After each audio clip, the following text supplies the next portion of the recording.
I lost a child 5 years ago,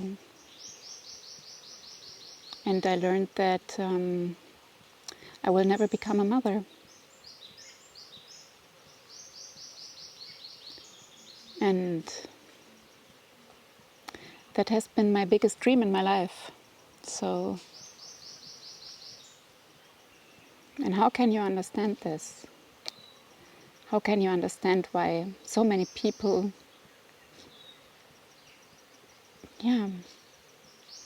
can have children easily, sometimes don't want them? But I'm very, very grateful. I know that this soul has been sent to me, and that this soul decided to come to me to help me. And this soul is,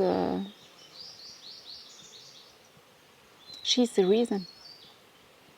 She's everything.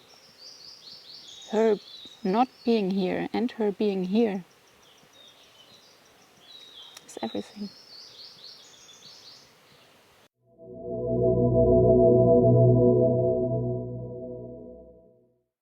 My way to Babaji was not like a straight path.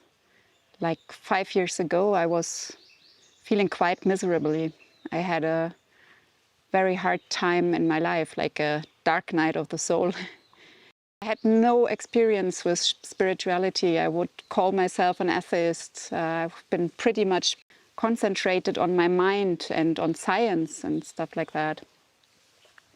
Yeah, but then something happened in my life and I was sure, or I knew, that there has to be something bigger, some other kind of source which gives sense and meaning. And I was looking for some kind of place where I could go for meditation. I was looking for a Vipassana retreat. But it was COVID time, so nearly all of the places have been closed or they had no free places. And then a close friend of mine told me about an ashram, a place in Switzerland. And this is funny because we have been studying together, and nearly 20 years before I have been laughing a lot about her because she was going to this place for meditation. And she told me about fire ceremonies. And she said, there are mountains, it's a beautiful place, just go there, maybe you like it. And so I decided to go there. And this is the Babaji ashram in Switzerland. And I was going to this temple, observing a beautiful pujarini doing the arti. I had no clue what I was looking at. And actually I was also like, hey, they were bowing in front of shoes. And yeah, but this arti didn't went out of my head. And this melodies and the sounds. So I was just going every day in the morning and the evening. And I came back the year after, and I came back the year after, and this went on for 4 or 5 years now. Yeah, and then I decided to take, and of course I learned about Babaji, and I learned about the Hinduist gods, and I felt very deeply connected, especially to Ganesh. But still, you know, what my spirituality is, no clue, no idea. And then I decided to take a year off and go traveling in Asia.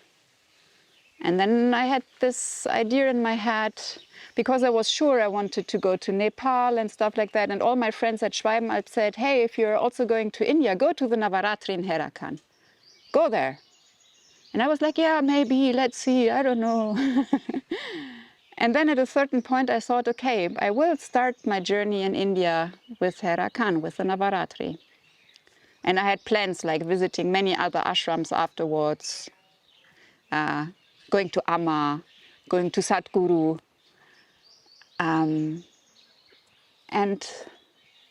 But I knew, okay, I start my journey through India in Haidakhan. And I came here, and I came to this garden, and I felt like home. And I was sitting at this fire in the Duni,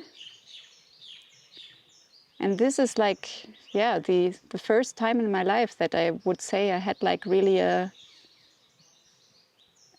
deep, deep spiritual experience. This fire was talking to me. And it said, you stay, you serve.